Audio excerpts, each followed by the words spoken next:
Welcome to the Jeremy Mullins podcast. We're here, Team Alpha Weekend, and we're with one of our podcast sponsors, Tony Schmitt with Green Up Wealth. Welcome to the show. Reno, thanks. Good to be back. As you can see, we're missing literally who the podcast is named about, Jeremy. He's doing famous people things. He's herding the sheep of Team Alpha. There's about, give or take throughout the day, 70 people on ground here at HQ in St. Louis. But we wanted to podcast as much as possible, and then why not jump on one here with you? And you just got finished talking. Yeah. And I kind of wanted to keep going into everything that you were saying. And I know everyone had the kind of the same flow of topics and stuff like that, seasons of life, when to do things. And I thought yours resonated well, depending on the season of life, on what you need to do. So I kind of wanted you to continue that topic. Yeah, cool. Like I said, I'm glad to be here. It's anytime you're hanging out with Team Alpha, it's always an event, and it can cover the gamut, right? From nutrition, health, but also having a little bit or a lot of bit of fun too. So it's always cool being here with really great people doing great things. So where I want to start off with is I know when people start working with you, you do start using the First Form app with your clients. Yeah. What is kind of your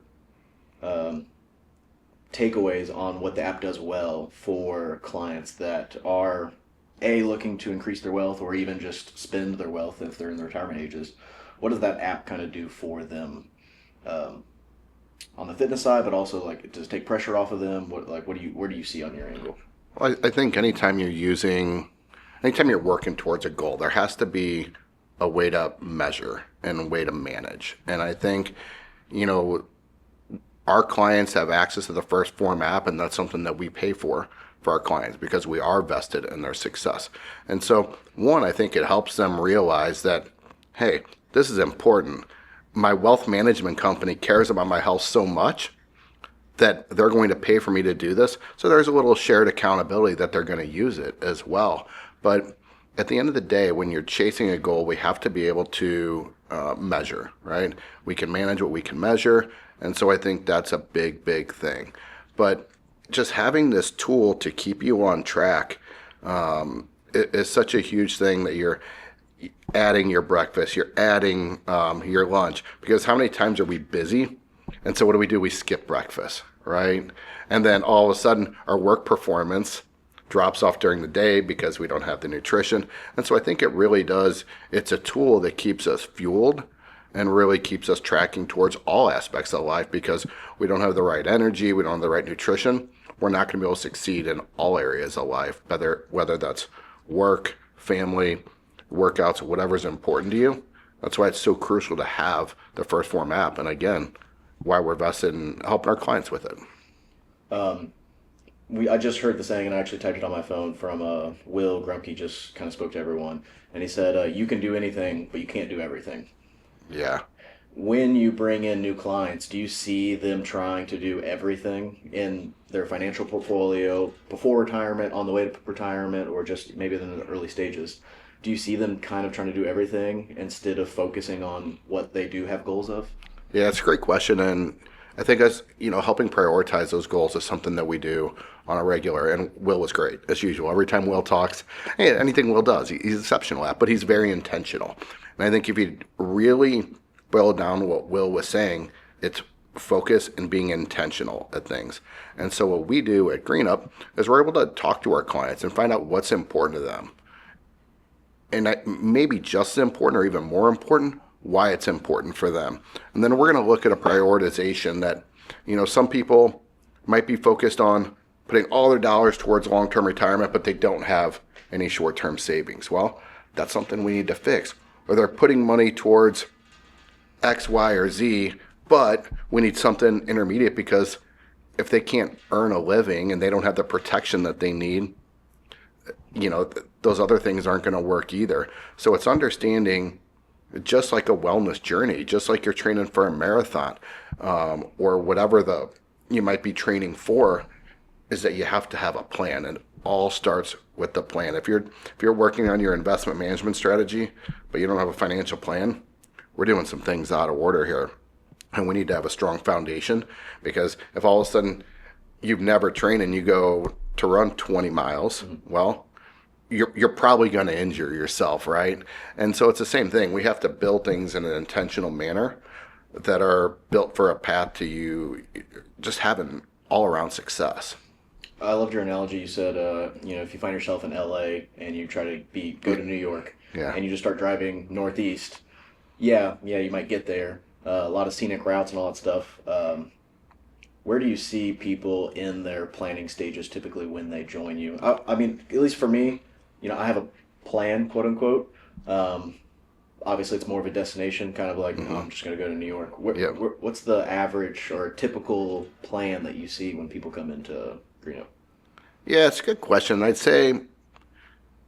can't say that it's one size fits all. There's people that have no plan, but have savings. There's people that are earlier in their journey. Or there's people that had a plan, the plan maybe broke, how do I get back on track? Things of that nature. But most people are saving in company plans, or they're just at that phase where, kind of like squirrels, just going and gathering as many nuts as they can, but not really understanding why they're accumulating them, and are they accumulating them in the right ways. And again, I keep going back to our health and wellness journey. Like, protein is great, right? But if all we're eating is protein, it's going to create some other issues. Well, establishing, buying stocks is great, or buying mutual funds is great, but do we have these other pieces in place? And I think, that's all just part of the planning process. And where people come in at different times, it's just understanding where they are, why they're there, what they're really trying to do, and then reprioritizing the plan, because it is the foundation of everything we do. And the plan ultimately dictates everything. If you look at someone's financial plan, it should ultimately tell someone, how much risk do I need to take? Then we can say, okay, within that spectrum, how much risk do I want to take?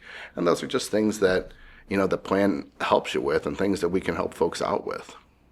I like what you said there. So sometimes I don't view my financial plan as like risk mitigation. I kind of think of like, what's my next opportunity? Sure. Can you kind of talk about, I guess, a lot of volatile stuff going on in the market right now. So like, Say that. What's something when they come in, like what's a couple things that they could do to mitigate risk, or maybe you guys do as far as someone's financial portfolio? Yeah, again, I think one, if you look at the plan, it's how much risk is needed to be taken. Because if you're someone that maybe started very early, you might not have to take on a lot of risk, okay? Or you've inherited money, or just accumulated a significant amount of wealth, you might not have to take on a lot of risk. However, if you want to maximize what you're passing to the next generation, well, that changes it, because your time horizon is no longer this, your time horizon is that. And that's ultimately the driver of how much risk you need to take is. Then we're going to look at, again, how much you ultimately want to take. And so, there's just a lot of factors within there, I'd say. A little pivot, and I know there's probably a few financial advisors that listens, but we do have a new group on LinkedIn, Yeah. kind of aimed for those financial executives, financial advisors, just people in the finance world. Yeah. What motivated you to go this direction, to provide free, unlimited value, no sales, no finance stuff? It's just like, let's get these guys healthy. What happened in your own corporate structure, and what is happening in the finance industry itself to kind of push you that direction? Yeah, it's a great question. And, we in the wealth management space, financial advisors specifically, it's an interesting business. It's a great career. You can have tremendous impact on people's lives. But you have the stress of running your business. You have the stress of helping clients. And as they're feeling fear and panic that the market brings, we don't have to look any further than April, when we had the significant drop. We bottomed out twice, although we recovered in 55 days fully. At the end of the day, like, that stress that we as advisors feel, in addition to having our own lives, and with our families as well. You know, your kids are going to still wreck a car. Someone's going to lose a job. You're going to lose a loved one, things of that nature. But you get close to your clients and they're going to pass, or maybe their family members are. And so you start to feel a lot of these things. In addition, it's a very social job.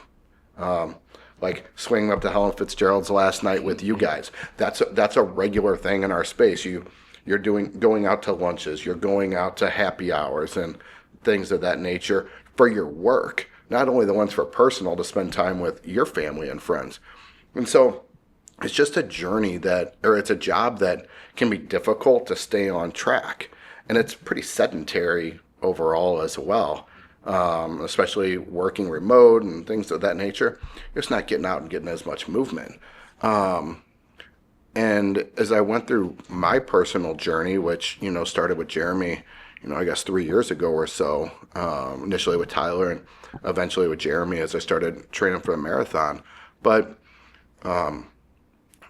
just having kids, this and that, and I got, I don't know what else to say, I got fat and lazy and relying on too many other crutches. And just to rehash, I was sitting there on New Year's Day, getting over COVID, had poured a glass of wine in the evening. I'm like, I don't want to drink. Why am I drinking? Like, why do I need this crutch? And I was like, you know what? The hell with it. I'm starting 75 hard tomorrow. And I did. But my whole lifestyle had taken me there. And I think that's no different than a lot of financial advisors. And so there's also some strength when we have other people that are living the same battle. The best part of playing slow pitch softball is hanging out with your team afterwards and kind of swapping the stories, goofing on each other. And I thought, well, we're all, no matter what firm we're at, we're all living the same battle. And so if we can all move our community of advisors forward, we're going to provide a better experience to our clients, our families, things of that nature. And if I go back earlier in my career, a firm that's no longer in existence, they were purchased since then. I had a great mentor and manager, Kenny Montgomery. Guy calls himself the Mop Man, so he's just an awesome guy. And Kenny used to put Tony time on my calendar midday. I'd be like, Ken, I don't have time for this, and he might go to the gym, and I don't have time to train, blah blah blah, and he'd be like, no, you need to, because you're kind of an ass to everybody else, like when you're not. And I was like, oh. Yeah, it does. Like, it evens me out. And so I think we can all be better at our job. And I know it's a long-winded answer, but it's been built over time on why I thought building this group out and forming this group would be great, because our job is here as financial advisors to help and serve people and make positive impact in their lives. And unless we're in a healthy state of mind and a healthy physical condition, we can only partially do that. So let's do it together. And I mentioned this on our first group call for the Financial Advisor Wellness Network. Is it hard being in such a service-based industry, or I guess hospitality-based industry, even though you're managing people's finances? It's, like you said, a lot of hospitality. Yep. Is it hard worrying about so much other people to put yourself first? And is it more you force yourself behind the scenes, or do you kind of forget that you even exist, and it's more so like the day's consumed with the clients and you don't purposely make decisions like that? I think it's a great point, because you are so vested in other people's success, and that can be your clients, it could be colleagues, and that is where you're getting your dopamine hit and your highs, and rightfully so. You help someone through a difficult part of their life, or maybe they've reached retirement, like we just heard in there in the Team Alpha session, which was so cool to hear. But you're getting your dopamine hits there versus like, hey, I went to the gym, hey, I ran X miles, or I did whatever, or I hit all my macros today, or I drank all my water today, I had my 45-minute walk today. You put those aside because you're wired so much to really serve the other side and really feel good about it. And it needs to be an and. It's, the old saying, it's about the brilliance of the and, not the shackles of the or. And it's truly, you have to be really intentional to make it an and. What are some steps? Obviously, we have the network. What are some things you're doing in your life now on kind of a bounce back? Yeah, and like I talked about in there, I think another parallel with wellness and our financial journey is it's not always a straight line. And we'll just mention it. It just doesn't go, straight to the northeast. It's going to zig, it's going to zag, there's going to be lulls. But having the tools and a plan to get back on track, within wellness, I think one, having a goal, right? Having the tools to accomplish it. That's why 75 Hard was super important for me because it gave me the mental tools that I know, okay, I've strayed, but I know how to get right back on track because it is a mental discipline program. And so, and then using the power list, another thing. And I think those things, that's where the financial plan, it ultimately acts for, it acts as. But for me, even listening to Will, I was like, power list tomorrow. So tonight, I'll build out my power list. I know exactly what the things are going to be, get right back on track, and just be very intentional accomplishing those things. Yeah. And I always joke every time I come out here, it's like you fall into the first form mindset. Totally. Like so quickly, like and if you've never been out here, if you go into the bathroom, you clean up the sink bowl if it's water, if it's wet. If you have showered here, you wipe down the entire shower. It takes you just as much time to wipe it down as it did to shower. The weights are always perfectly, up and down vertical or whatever the logo needs to be upright. And then I fall right back out of it, almost in 24 hours once you leave the building. So I definitely am probably going to do the power list, even though I'm not built for that type of lifestyle. Like I'm very like even flow, like go with the flow, but it's one of those things like I just need to do it because it's inconvenient for me, which it shouldn't be. And I took that big time out of Will's thing. And of course I can't do everything that he does because he's just an animal. Jeremy's in that same kind of boat for me. Like he can just do things that I just can't do. And how do you think Will or Jeremy would respond to that? Because we just heard Will say he's not different, he's not exceptional. You absolutely can. It's just making the choice that you're going to. Yeah, and I love that he kept coming back to like it's simple, which is funny because he's like, oh, it's simple. Just instead of 100 miles, it was 300 and something laps. So I'm just like, that sounds worse. Death by 1,000 paper cuts. Yeah, but I'm just like, I need to convince myself, like, okay, I need to create this many videos or whatever this week. All right, let's break it down. Okay, 10 minutes here, 20 minutes here, I'm going to sit down and do it. Yeah. And I get the power of, hey, it's simple. If you need to spin it your different way, in the military, they do it extremely well. Like, look, it's not this, it's this. It's not that, it's over here. So I need to get back into that groove. And I think you guys do it extremely well at Greenup. As far as bringing in new clients, I saw you talk to 3 or 4, a handful of people coming up to you, and you kind of, I love value first, and you were trying to solve their problems before they even filled out any type of Greenup questionnaire or anything. Yeah, I mean that's what we do, and to go back, where you just were, I think that which gets written gets done, right? And so you're doing that and measuring it every single week. We talked to our team at Greenup about, set a few things that you're going to accomplish come hell or high water at the end of the week, and when you start out that. And when you finish, midweek, look, am I on track or not on track, right? Like, why? Let's pivot to make sure we're accomplishing them. And for some people, it might be make your bed every day, whatever the individual's things are. But there's a couple things that are 100% controllable that I'm going to accomplish every single week. And then when you start to build that habit of success, it just becomes an expectation and it becomes the lifestyle.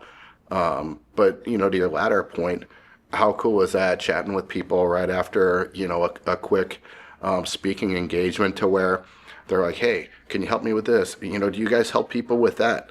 And the answer is yes. How we're going to help people is going to be a little bit different each time.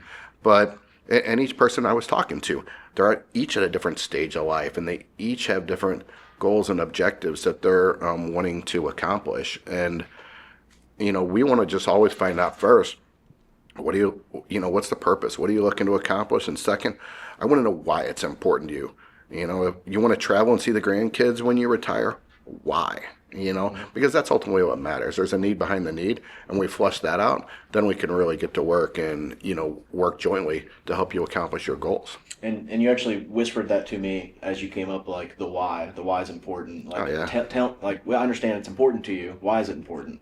Because I don't do that. I don't think of like, okay, I need to go run 2 miles today. Why Yeah. do you need to go do it? It's like, Yeah. well, it's not because I want to, or really, Yeah. like, need is a strong word, but like, oh, I have a fitness test coming up, Yeah. and it's 2 miles long, so like, and I want to do well on it. Okay, Yeah. well, that's your why. Yeah. Like, I think it's a good point. And you think about someone in retirement, maybe they want to travel and see their grandkids. Well, it's great to know that. But guess what? There's going to be things that pop up and take you financially off course, and you've written it down. Well, I'll be able to save a different time.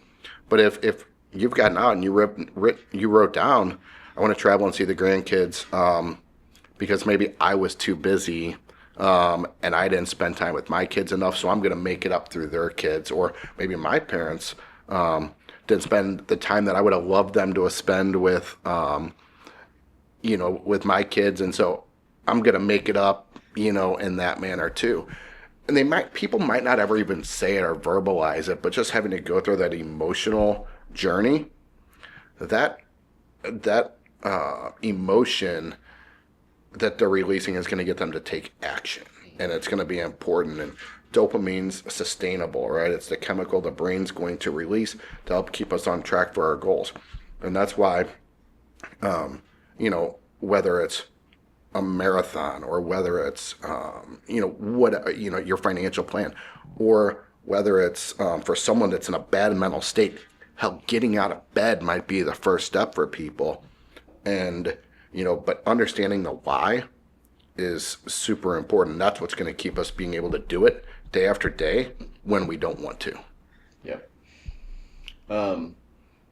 Just to kind of wrap up here, what is, a couple things that you recommend to people here at Team Alpha that are listening, or First Form, or whoever's listening to the show? Like, what are a few things that you, Tony, or Green Up recommend to someone for health and wellness, or sorry, health and like financial wellness? Yeah, I think when we talk about wellness on the whole, and we talked about to start the discussion today, wellness is a very large word, and you think of it like a pie. It's going to be made up of a few different things. You're obviously going to have your physical, but you're going to have your mental, you're going to have your emotional, and you're going to have your financial. And they're all important and they're all related.